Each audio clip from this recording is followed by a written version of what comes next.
Bullet train එකක් නේද? මේ තෙල් කෝච්චියක්.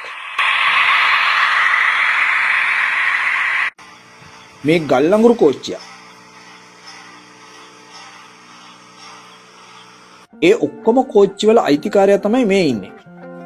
දුම්රිය රියදුරෙක් ලෙස වැඩ කරපු අමරදාස බටුවන්තුඩාව මහත්මයා විශ්‍රාම ගියාට පස්සේ Tamanගේ ගෙදර කෝච්චි පාරවල් හදාගෙන දැන් හිතන විදියට කැමති විදියට කෝච්චි ධාවනය කරලා සතුටු වෙනවා.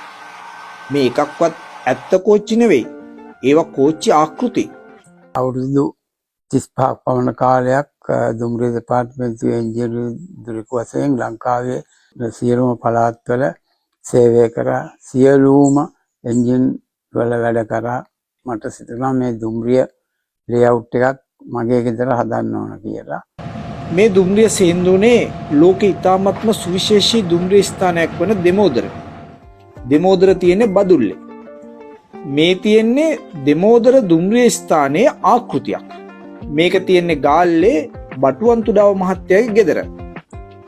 ඔහු තමන්ගේ දුම්රිය මාර්ග පද්ධතියට දෙමෝදර රේල් ගැටේ ආකෘතියකුත් හදලා. උඩරට දුම්රිය මේ කන්දට සේන්දු වෙන්නේ එක පැත්තකින් ඇවිත් දුම්රිය ස්ථානයේත් නවත්තලා කන්ද වටේ ගිහින් බිංගේ අස්සෙන් රිංගා යාමෙන්. එකම දුම්රිය දෙමෝදර පසු කරන්න එකම තැන ඉහළින් සහ පහළින් ගමන් කරන නිසා එතන දුම්රිය ගැටයක් තියෙනවා කියලා තමයි කියන්නේ. මේ ඇත්තම දෙමෝදර දුම්රිය ස්ථානයට ආපු කෝච්චිය ඊළඟට බිංගයට ඇතුළු වෙන ආකාරය. මේ තමයි ඒ දුම්රිය බිංගේ යටින් රිංගලා එන හැටි ගාල්ලේ තියෙන ආකෘතියේ පේන විදිය. ඔහුගේ මේ දුම්රිය මාර්ග පද්ධතියේ දෙමෝදර දුම්රිය ස්ථානයට අමතරව දුම්රිය නවත්තන අංගනයක්, දුම්රිය එන්ජින් හැරවීමට භාවිතා කරන ටර්න් ටේබල් එකක් පවා තියෙනවා.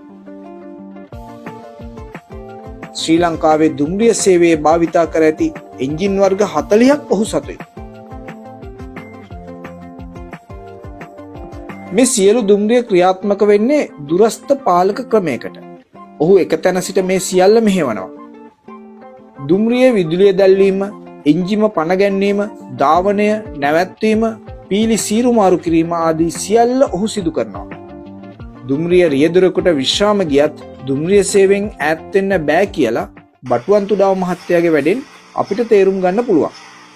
ඉතින් දැන් ඔහු Tamanගෙම දුම්රිය ආකෘතියේ දුම්රිය ධාවනය කරමින් ඒ ගැන පොඩි දරුවන්ට දැනුම ලබා දෙනවා.